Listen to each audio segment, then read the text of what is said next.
Hi everyone. तर आज घेऊन आलो नवीन फॉर्मॅट. काय फॉर्मॅट आहे बघा पटकन. A plus b cos square x plus c sin square x.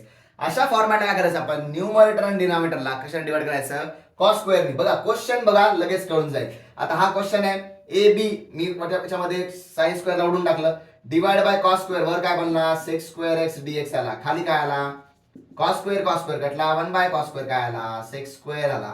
तर मी खालच्या सेक्स स्क्वेअरला मी काय लिहितो 1 प्लस टॅन स्क्वेअर. असं काय लिहिलं सर, असं काढलं कारण का मला माहिती वर सेक्स स्क्वेअर डीएक्स म्हणजे कसा डेरिव्हेटिव्ह आहे टॅनचा, म्हणजे टॅनला पुट केलं tan x is equal to t put केला, sec square dx is equal to d झाला. तर त्यानंतर काय बनला, वर आला तुमचा dt, खाली काय आला 3 प्लस 1 4 टी तुमचा टॅन स्क्वेअर. याचा आम्हाला माहिती आहे sir 1 by tan inverse of x by plus c टॅ टॅ टॅ टी ची व्हॅल्यू किती टॅन एक्स अपॉन खाली किती 2 प्लस सी. आणि that's all for you. Thank you.